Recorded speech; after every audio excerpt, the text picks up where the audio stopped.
Welcome to Mastering the Next, a cutting-edge podcast that explores the future of graduate, online, and non-traditional education through the lens of AI and technology. I'm your host, Dr. Ray Lutsky, Vice President of Strategic Partnerships at Element 451. Join me for discussions with some of the thought leaders shaping the future of graduate enrollment management through technology.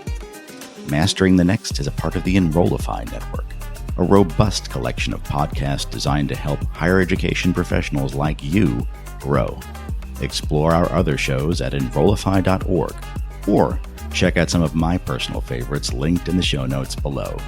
Enrollify is made possible by Element 451, the next generation AI student engagement platform that helps institutions create meaningful and personalized interactions with students. Learn more at element451.com.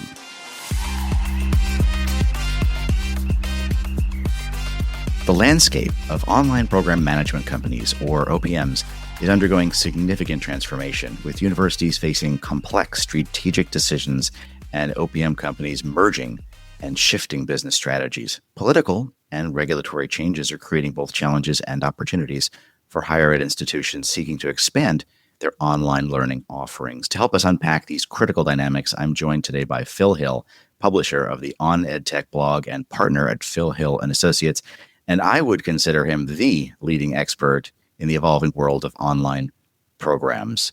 Welcome to the podcast, Phil. Well, thank you. I'm very much looking forward to this discussion with you. Me too.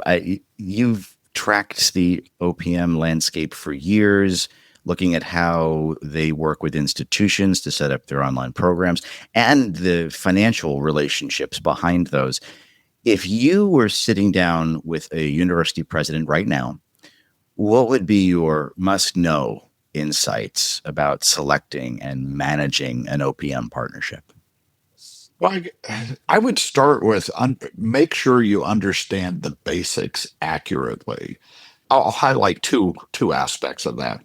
One is you've had a constant media drumbeat and activists saying OPM is dead, and in particular, the rev share model is dead. Schools are past that, and they don't want to have it. And that's inaccurate in terms of university demand. By and large, when colleges, universities need to have a partner to help them with an online program, the most common business model they would like to have, the universities would like to have, is rev share. Now, there are a lot of questions such as, well, what's the appropriate contract length? What's the appropriate rev share? How do you have an out clause in case the company gets purchased or something of that nature? So there's complexity, but don't view this as a simplistic revenue share was the 2010s and now everybody's past it.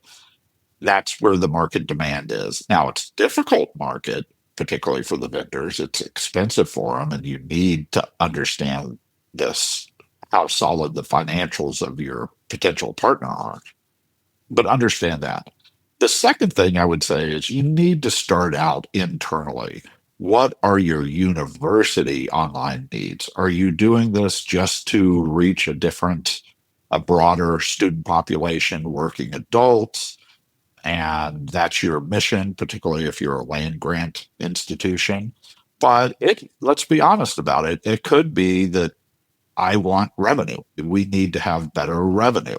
Now, if you do that, you better be prepared to say it's not short-term revenue. It pays off in the long term. So let's just say finances is a big part of it for getting into online and considering an OPM partner. When do you need to have revenue? And if the answer is in the next year or two, this might not be the right way to go for it. But if the answer is no, I need to have more solid footing because student demand has changed and we need to reach a more consistent student base. And yeah, it's tough right now, but within 5 years, I want to be much more solid with giving them what they want. That's why we're doing it, then be honest about it. Or understand that and put it out there. But so I'd say a real self-reflection. So those two things, understand the market basics, but more importantly, understand what your institution is trying to solve and being honest about it. Don't just go with the simplistic, hey, money, it's going to be made. That revenue piece has been the focus of a lot of debate, and particularly, as you mentioned, the idea of revenue share, the rev share between an institution and an OPM. And given the current political climate and potential regulatory shifts, I know that some years ago we had Senators Sherrod Brown and Elizabeth Warren looking very closely at this and asserting that it has something to do with the rising cost of higher education. How do you see the new paradigm, the election, reshaping the strategic calculus for universities considering these kinds of partnerships with OPMs? Well, my safest answer is it's going to be different, right? I mean, we used to have these conversations about the uniparty, the Republicans and Democrats. They're technically the same. We don't have that anymore. What I would say is, first of all, that pushback against rev share models that often got exemplified by Senator Warren, Senator Brown, but also the Department of Education itself and activists who are pushing it. That's not going to go away. That's not going to change. The venue is going to change. The Department of Education at the federal level is not going to be the locus of pushing against rev share. I think that Senator Brown and Senator Warren, I think there are others, Bobby Scott in the House, they're going to continue pushing, but more into having hearings and pushing other groups to do something. But you will no longer have the U.S. Department of Education being the ringleader for this, trying to dismantle rev share business models. So much of it's going to move to the state level. You know, a lot of people have seen that Minnesota actually passed a law that's an official law as of July 1st, forbidding public universities from entering into rev share OPM agreements. So there are questions about when does that apply and what all programs and is it degree, non-degree.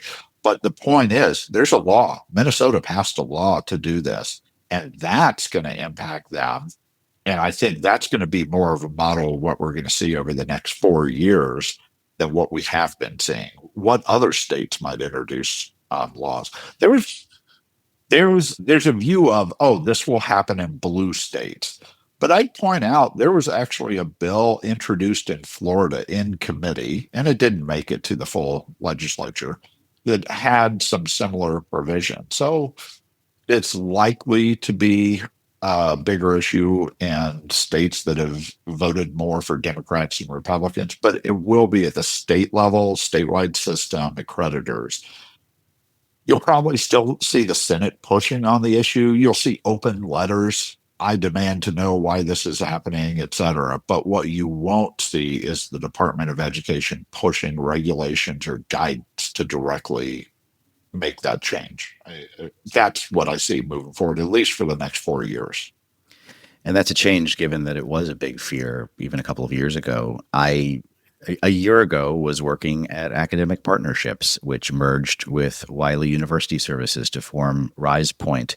And looking at the business model, we've seen a lot of disruption in the OPM space recently. We've seen Pearson their division gets sold. We've seen 2U go through financial restructuring. From your perspective, in addition to the sort of regulatory environment, are we witnessing an evolution, fundamental reimagining of how these companies approach working with universities and online partnerships? I guess I'll answer that aspirationally. We need to be seeing that, a rethinking. It's up to the companies and the universities if that's really going to happen, which I guess I'm also saying I haven't seen a fundamental shift yet. I've seen a fundamental change in understanding and a need for change, but I haven't seen the reality quite yet. And so what I mean by that is I think there's a lot more opportunity for OPM companies moving forward and a lot less threats to them, particularly Department of Ed. But at the same time, there are issues such as the cost of digital marketing and the rising amount of money that goes, sorry if we're using the old names instead of the parent company, but the Facebook and Google and Instagram investing for marketing of programs that keeps going up. And it can't go up forever. So there needs to be a rethink of what other ways can we do a better job of finding students who need this program without the primary method of that answer to be spend money on digital marketing? I think companies realize that. That's why, too, you bought edX. Now, it didn't work out for them, at least yet, but that's why they bought them, so they could have registered learners in their email list and they just market to them without going through Google and Facebook. So I expect that's where the need is. The biggest need is for these companies to rethink, all right, how can we reach students in addition to digital marketing so we can reduce our reliance on those channels and it's not just annoying ads all the time. I wish I could say that we're already seeing the rethink. I expect to see a lot more changes than we have had to date. And you mentioned the consolidation. RisePoint being a combination, Wiley itself was a combination, adding in Learning House before that. I think some of that is part of the rethink. You need to be a certain size to be able to survive in this market and have the financial resources to serve universities the way you need to. So it's going to be sort of an ongoing rethink as opposed to, hey, we see it differently today. It's a really changing environment. You think about the Yes. players and the uncertainty. How do you see universities, an individual university, in navigating this tension between understanding, well, I've got enrollment challenges I see on the horizon. I know I need to expand my online offerings to scale to meet new demand and to kind of shift away from maybe where the enrollment cliff could go. And then you've got these potential regulatory changes. You've got these changes in the marketplace for the OPMs themselves.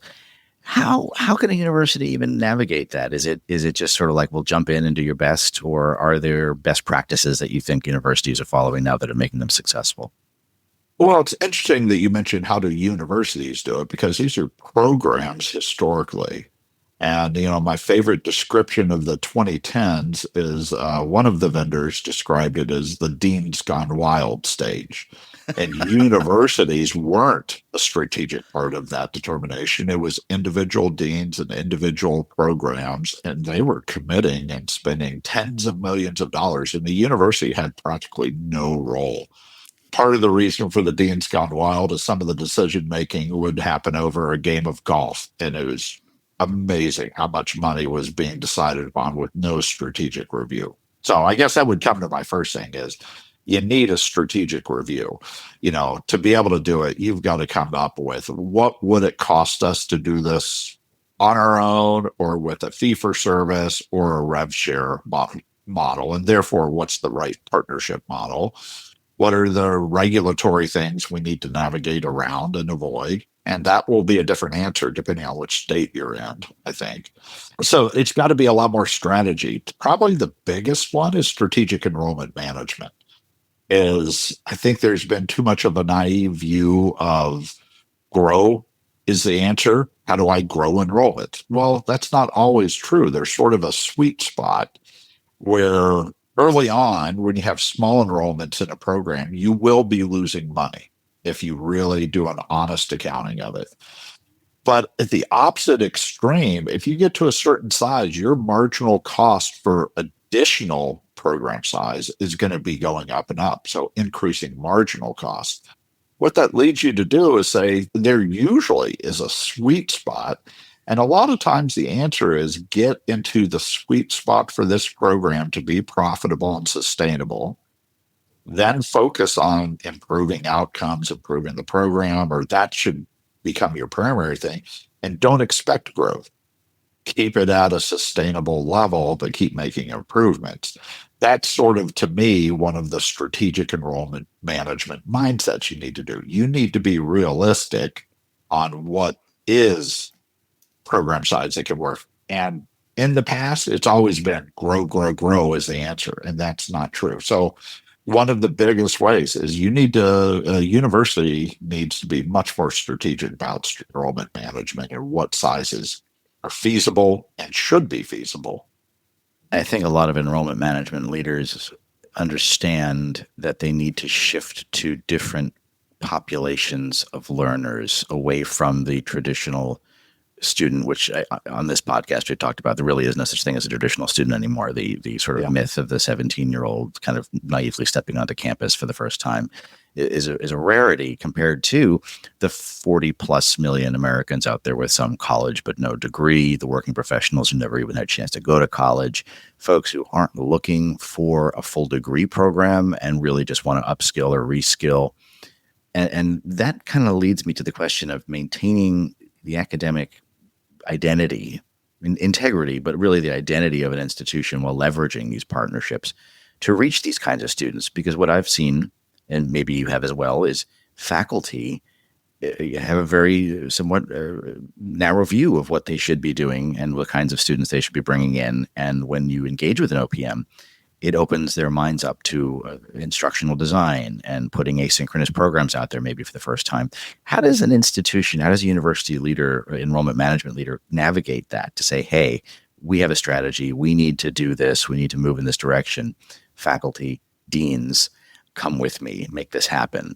I think that might be a stumbling block for some strategies. It is. And one thing I would say is just like finances is a key part of why you do online programs. Let's be honest about it. Not everything, but let's talk about it. Change management, faculty resistance. That's the biggest thing you have to deal with, period.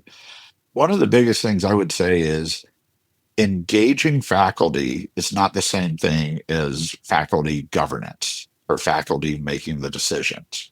So, in other words, there should be a much bigger emphasis on listening to faculty, talking, making sure they know what direction you're going, giving opportunities for input that you actually listen to. But I can't emphasize this enough. That's very different than I need the faculty senate to sign off on this, or I need them to review this and say yay or nay, because that's where you have the problems. Two problems. One is skipping that upfront thing, and that's where if you just surprise them, you're going to get a lot of pushback and continue to have pushback. We couldn't afford to talk to you, so we'll talk to you after the decision's been made. That's a mistake. Another mistake is, we care about our faculty and we'll work with them, but then you leave decision making up to them. And that's a mistake, particularly because faculty acting in groups, the group decisions for faculty are where you get the worst problems.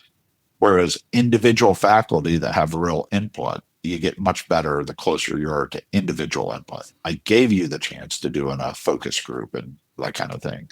We shared things and we're going to listen, but that doesn't mean we'll let you decide. So that's probably the biggest thing that, in my experience working with schools, that they need to figure out from a change management perspective.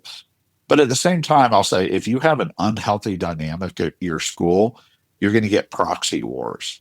So I've definitely seen it where faculty will protest an OPM arrangement, but it's really because they're having to dispute over some labor issue, pay or something like that, or some other thing that's separate from the online program, but it's a proxy war. I could use this to club you on the head.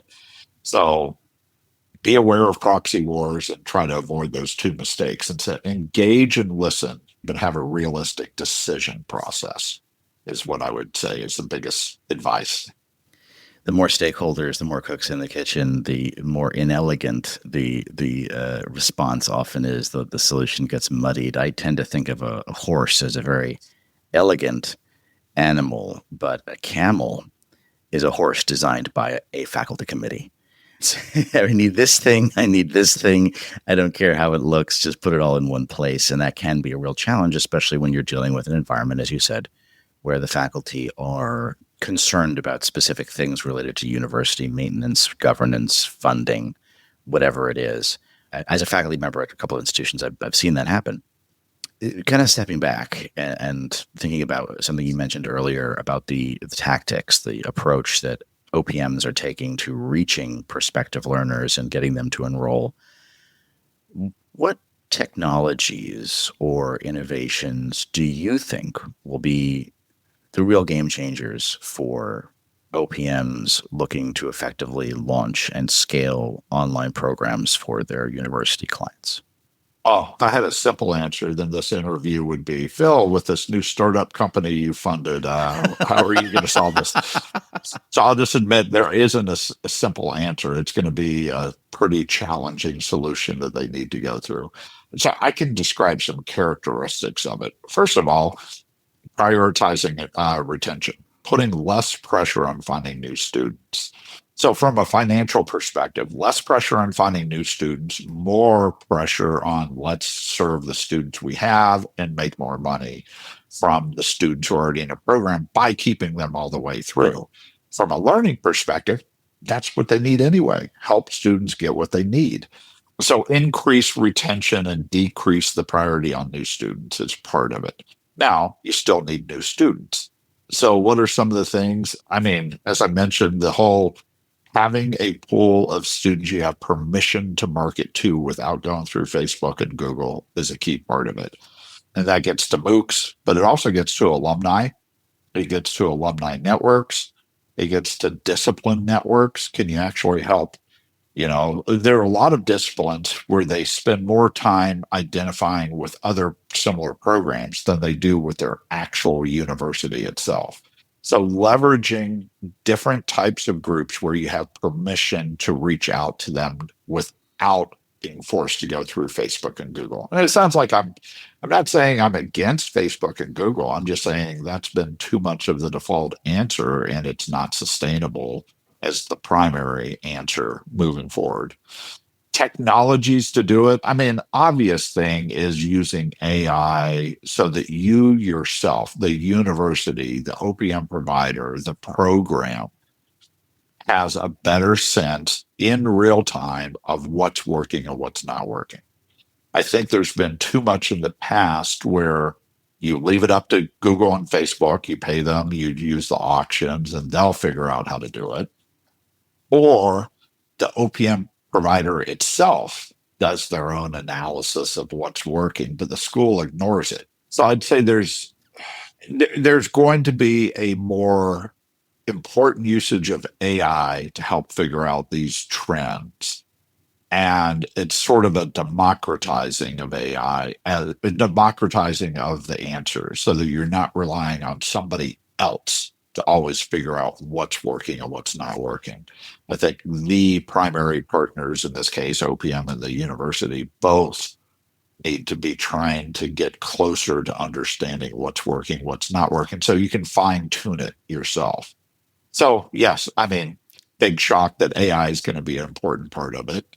Well, and I guess I would say technology, I mean, you get into CRM type stuff. How do you take advantage of what's working, what's not? And you can fine tune your message and the timing of your message. You can reach out to students. So, effective CRM usage. So, in other words, it's not like CRM doesn't exist, but there's so many places where it's a very ineffective usage of CRM. So, not necessarily new technology there. It's like, can you learn how to use it much better than you're doing today? So AI and CRM are probably two of the keys that I would point to at this point. And we are seeing innovation in those areas. I mean, Element 451, Yes. where I am now, that's what we do. It's an AI-driven student engagement platform. Last question. We've talked a lot about concerns from the government. We've talked a lot about financial considerations. We've talked a lot about concerns from the faculty. There have been front page news stories about relationships between OPMs and universities over recent years. In your opinion, do OPMs get a bad rap? Are they important for the ecosystem, or are the criticisms and the concerns really justified and something that we need to continue to look at? Or is there a middle ground there? What do you think? Well, let me start with what's legitimate. I mean, there's a lot, I've written a lot criticizing the activists that are trying to just put OPMs out of business. The motivations they have, in large part, are good, which is reducing student debt, reducing students picking up debt, but not getting a value out of a degree. I share those concerns.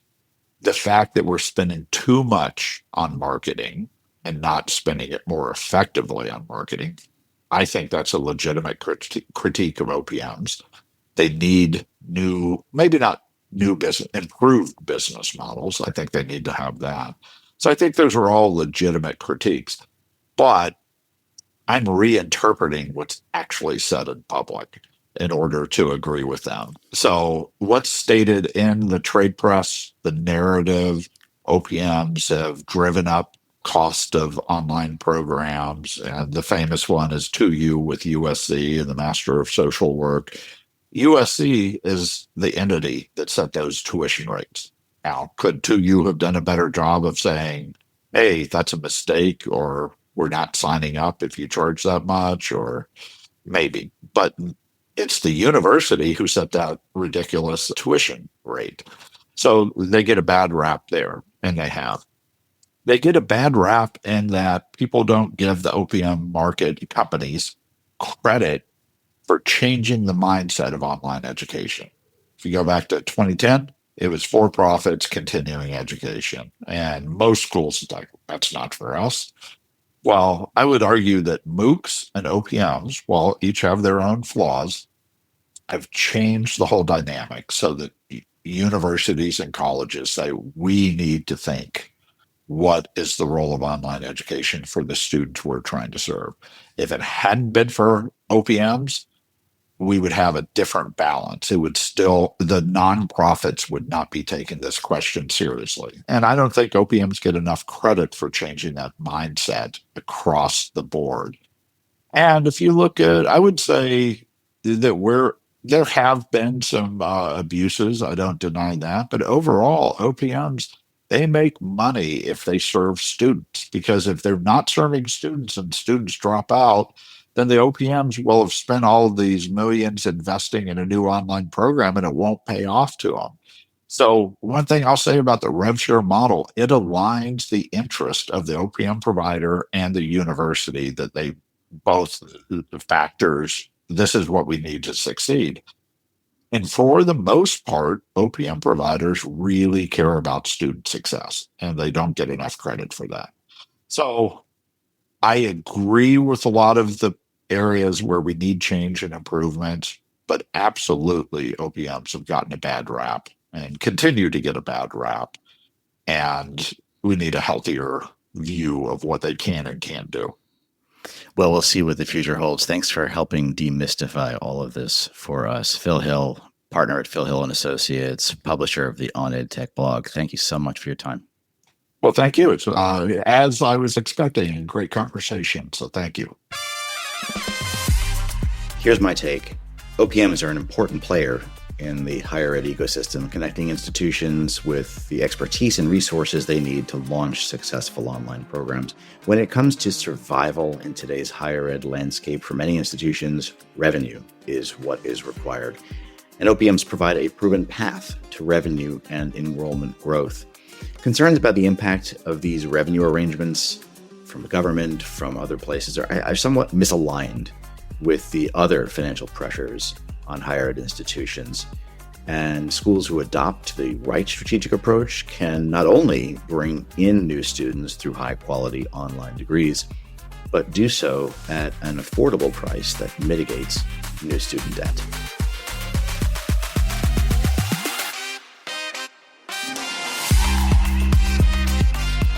The Mastering the Next podcast is a part of the Enrollify podcast network. If you like this podcast, chances are you'll like other Enrollify shows too. Our podcast network is growing by the month, and we've got a plethora of marketing, enrollment, and higher ed technology shows that are jam-packed with stories, ideas, and frameworks, all designed to empower you to be a better higher ed professional. Our shows help higher ed marketers and admissions professionals find their next big idea, and feature a selection of the industry's best as your hosts. Learn from Artis Cadieux, J.C. Bonilla, Mallory Wilsey, Brendan Henkel, Brian Gross, and so many other of your favorite leaders in higher ed. Enrollify is made possible by Element 451, the next generation AI student engagement platform helping institutions create meaningful and personalized interactions with students. Learn more at element451.com.